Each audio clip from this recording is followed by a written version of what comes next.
Welcome to Studying Law Around the World. I'm Claudio Klaus. In each episode, I talk with lawyers, law students, and professors from different parts of the world to talk about legal education, careers, and what the profession looks like in real life. We talk about the hard parts, the surprises, and the decisions that shaped their paths. Whether you're planning to study abroad, thinking about working in another legal system, or just curious about how law works around the world, this podcast is for you. Today, I have the opportunity to host Heather Stevenson. She has an incredible career. She's been, in some of my favorite shows as well, and involved with some of my favorite organizations.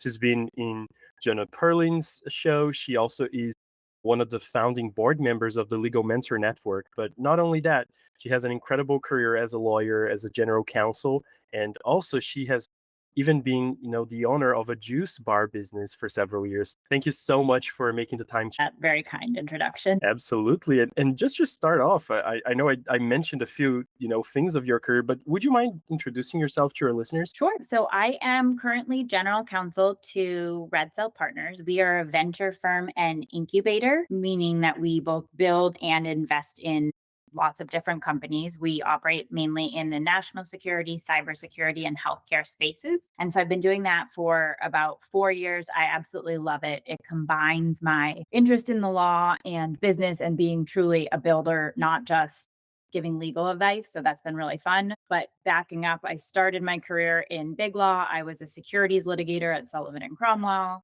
After that, I stopped for a bit, founded a juice bar, as you mentioned. I did that for a few years, opened a couple locations. It was great, but I ended up missing practicing law, which surprised even me, and ended up making my way in-house. My first in-house role was at the Boston Globe, where I joined as a legal counsel, very junior role, kind of worked my way up there and ended up getting connected to Red Cell. I had never planned to leave the Globe. It's such a cool paper. I know your listeners are international, but as I did, it's really an institution here. People love it. We care about it. So it was really a special thing to get to be there. But when the Red Cell opportunity came up, it was just such a perfect kind of combination of my interests and skills that I moved there. Amazing. And you just mentioned, you described yourself as someone who is a company builder very much beyond being, a lawyer and giving legal advice.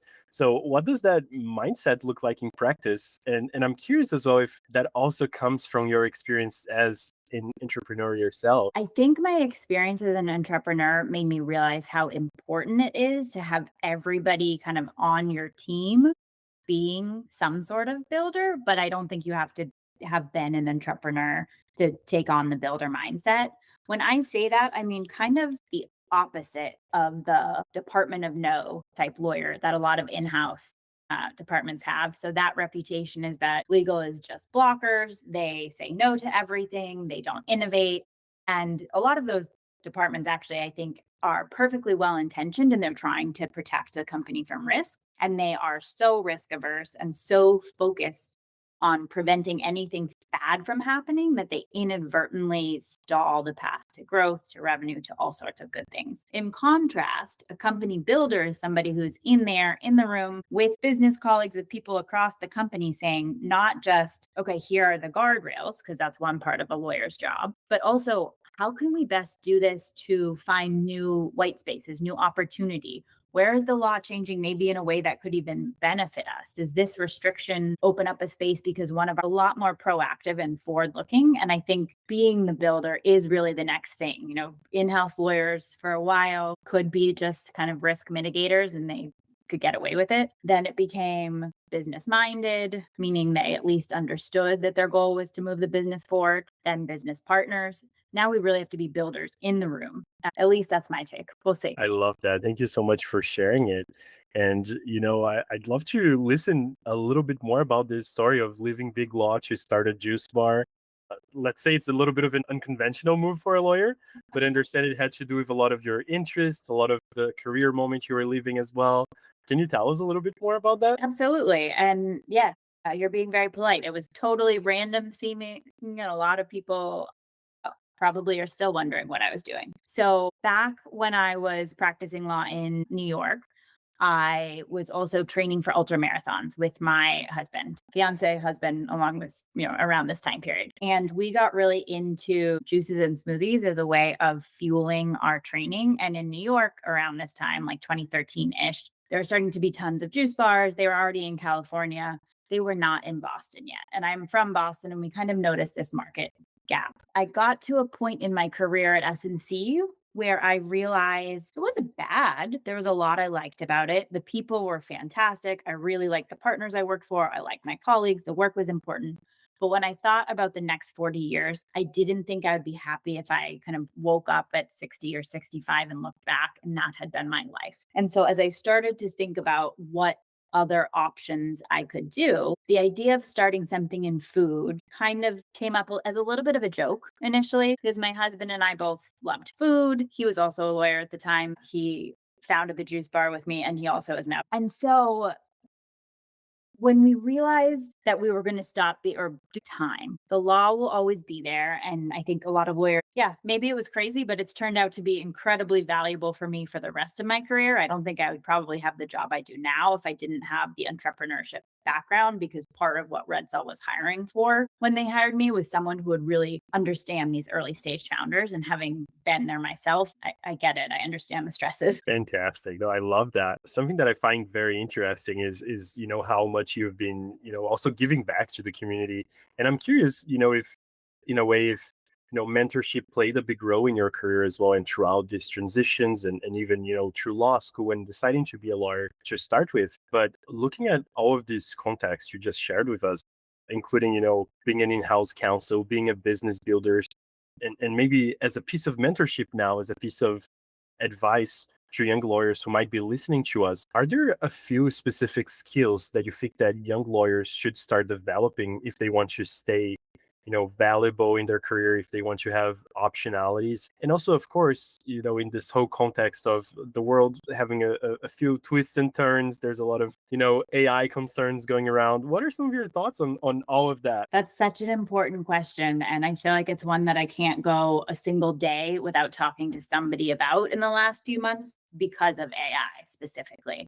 It is changing so quickly that those of us who are already years into our career are trying to figure out what we need to learn next. And so I can only imagine, and I really feel for how potentially challenging and scary it can be for law students and junior lawyers. All that said, I still think there's huge opportunity, and the skills that they're going to need are going to be a little bit different than what someone like me who graduated from law school in 2011 needed. So if I were in law school or a junior now, I would be doing a few things. I would definitely learn how to use the AI tools that are out there and to do so responsibly. There have been a lot of embarrassing stories of law firms and lawyers, including, unfortunately, S&C, submitting briefs that they didn't use AI properly. They didn't check for hallucinations. You need to get into those great habits now. Setting all that aside, because I assume that within 24 months, everybody's going to know you have to know how to use AI and do it responsibly. Some of the other skills that I think are going to be so important are things like building relationships. And you were talking about mentorship. Absolutely. Find your mentors now. You can do that so easily just by reaching out to people a little bit ahead of you and asking to hear their story. People love to tell their story. They love to try and help junior lawyers, but also peers. Build relationships kind of across the legal industry with your law school classmates, because trust is going to be such a big part of what's next. And the more people the kind of more collective trust there is, and the more chances there are that when you're working with somebody, you actually know them already. I would also say get really good at learning to learn if you're not already there. And I think if you've made it through law school, you're probably pretty good at it, but that's been structured. That was just a totally random example, like learn to you, because the practice of figuring out, okay, here's how I can learn on my own. I'm not highlighting a textbook and going through the Socratic method, at least as we did in the US. I'm really figuring it out on my own is, I think, going to be such a valuable skill. And then the other thing I would say is read history. So read how people have thought about things before. Read about how business disputes have played out before. What you're trying to do is learn to build judgment, the mistakes other people have made. And you can really do that by reading almost anything about people. So you don't have to read like a psychology book or a judgment book. read biographies, whatever actually interests you, and you'll start to see patterns that would take somebody who doesn't read, 10 to 15 years of practicing to develop, but you can do it by reading a few books. I love that. Thank you so much for sharing it. It's always incredible to be, on the host seat here because I get to hear so much valuable advice, and I especially value the kind of advice that it's not what you obviously, kind of see on Google or all of that. So I really appreciate you bringing this up. I think they're so timely and so valuable. And one thing that I also appreciate is that your LinkedIn presence. You bring up a lot of different stories in a very human way. You talk openly about health, joy, flexibility, kindness. So many topics that, let's say, if you're trying to be a polished, proper lawyer on LinkedIn, you know what I mean. People are not sharing those real human parts of being a human being behind the computer. You know what I mean?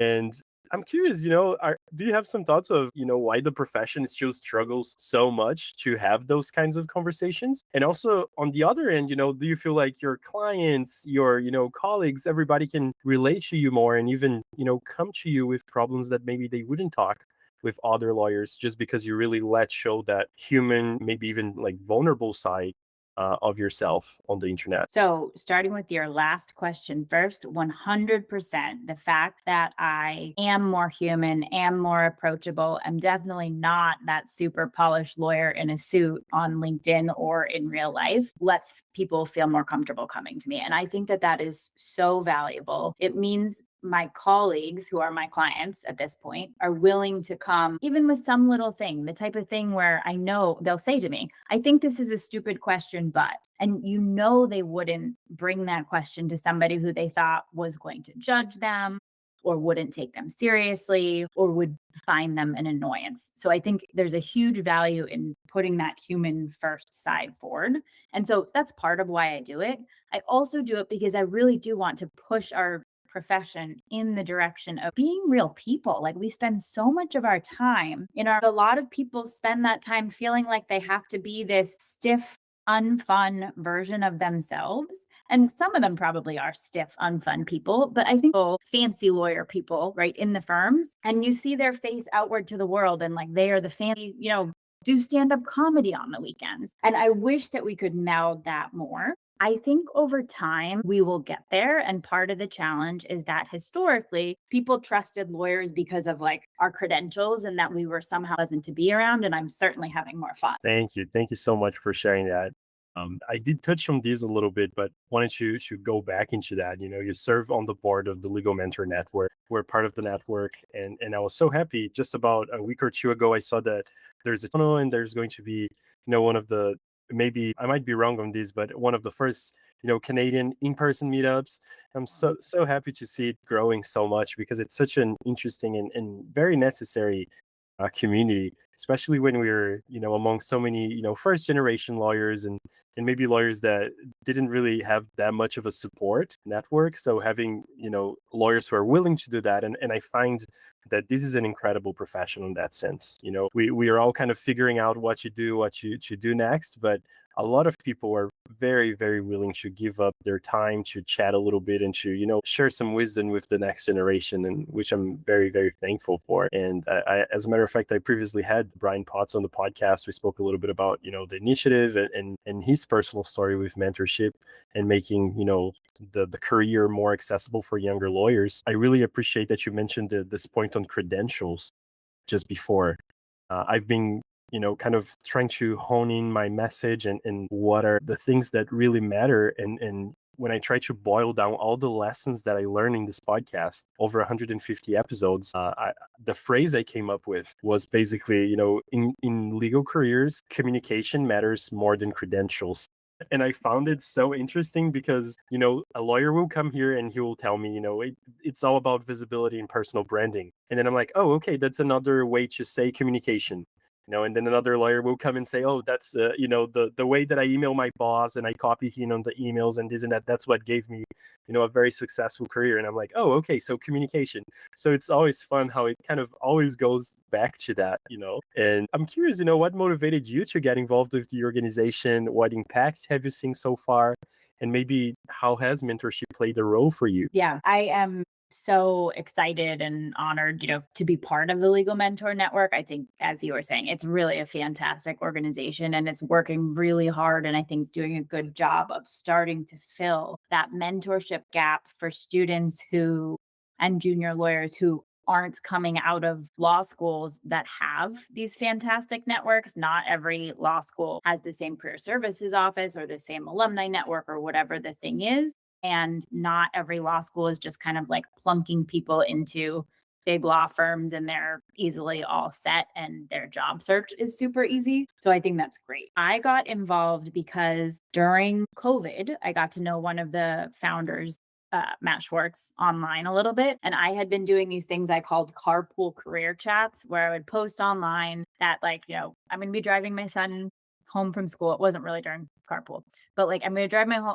son to school. I have nothing to do on the way home. So if you're a junior lawyer or someone on a non-traditional career path and you want to talk, like, sign up and you can call me while I'm in the car because I wouldn't be doing anything else anyway. And I'd love to talk. Matt saw that and reached out and was like, hey, like, this is really cool. And also, we're going to build something much bigger because there's just one of you. And wouldn't it be great to be part of a bigger organization and recruit? In terms of my own career, yeah, mentorship has been huge at every single step. I've had mentors, within my job. To me, the most is how valuable some of the completely informal mentorship type relationships I've had have been with people who are just a few years ahead of me, who I reached out to on LinkedIn or through a friend of a friend or somebody connected us by text. And the reason I mention that is that anybody should look for the opportunity in these casual, light mentorship relationships because they are accessible to everybody. Anyone who's somewhere where Legal Mentor Network serves should also absolutely sign up,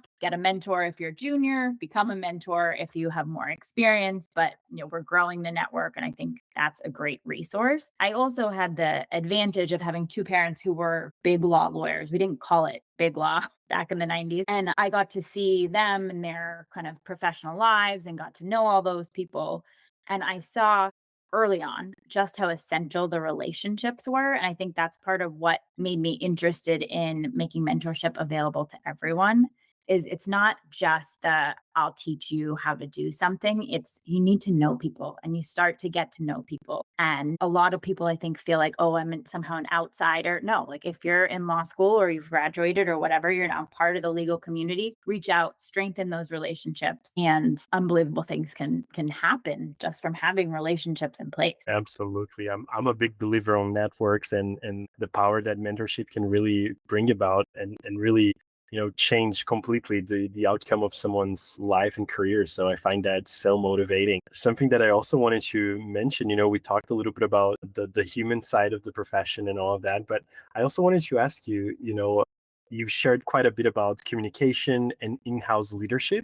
And those texts also were so interesting. And I feel like there's always, you did say something about the Department of No, right? And how, in a way, we're known as that for some time, and maybe some people might still, refer it that way. But I wanted to ask you, what separates those lawyers who become, trusted strategic advisors from those who maybe will stay a little bit more stuck on the technical legal lane, or, who have maybe a little bit of a harder time being able to have the buy-in of all those stakeholders inside a business? Yeah, I think it's completely mindset more than skill. I think any lawyer can become the business builder, business partner, valued advisor, whatever you want to call it. If, like, we all have the skills sufficient for that. And you have to reframe your role from just, I'm here to protect the company, which you are. That's an important part of your job, to I'm here to make this place better. And that means protecting it. And it also means finding ways to improve all this stuff.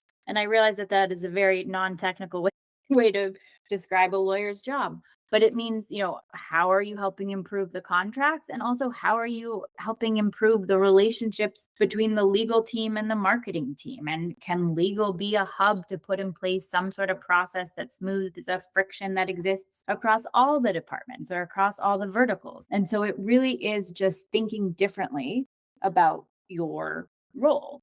I think doing so requires letting go of a lot of ego that lawyers tend to arrive with, and that is completely understandable, right? We go to 3 extra years of school to learn to be lawyers. And so we want to think my lawyer view, that is very important. I worked hard to be able to have this view. I paid a ton of money to be able to do it. I spent all these late nights in the library, and that's all true. But that can't be the lead for every conversation. And it certainly can't be the first thing people think of when they think of you in terms of relationships internally.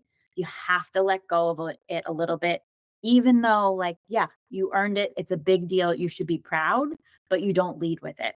You lead with, I'm here to help. I'm here to build. I am just like you, not I am separate, better than, different. Beautiful. To wrap up today's episode, I wanted to ask you, for law students, junior lawyers listening into today's episode from different parts of the world, or maybe different, career paths, maybe they're doing something that they're not really passionate about just yet, the first job out of law school.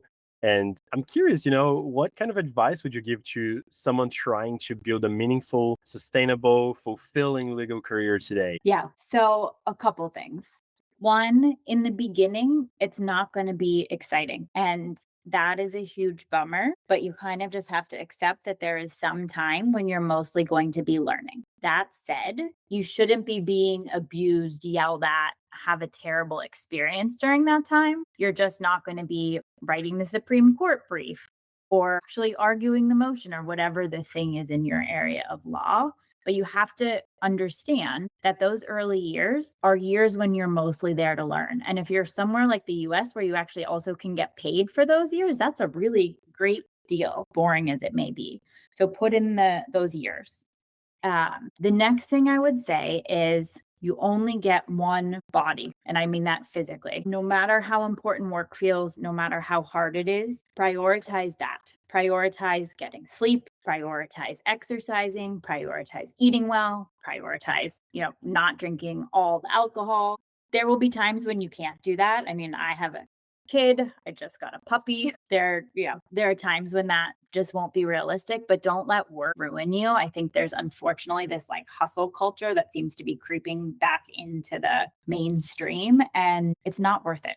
You have to do all those things for yourself, but also if you don't, then you're not going to have a successful career anyway, because nobody wants to work with a lawyer who's like always out sick because they haven't slept enough, or who is unhappy or too tired because they don't take care of themselves. And you're not going to have the mental ability if your body's not there to focus and learn. And then the third and final thing, although I could probably go on for 20 minutes on this, is be open to possibilities. I started my career thinking that I was going to be a big law partner, and I had a whole plan. I was going to be a big law litigator. I was going to leave for a couple of years to clerk, go back to the firm, go to the US attorney's office, and eventually go back to the firm as a partner. That is like an insanely detailed plan. And I made it through step one. And then I started a juice bar, and it has been so fun. So if you open up your mind to the possibility that like you might not know what's next, and that's okay. I think it will go great for you. And the final like related piece to that is joy is a competitive advantage. It will pay dividends professionally. So find ways to find joy in your career. It won't just make your career more fulfilling, it will also make you better as a lawyer. Amazing. Thank you so much, Heather, once again, for making the time to come to the show. And thank you all for listening in, tuning into today's episode. Thanks so much for having me.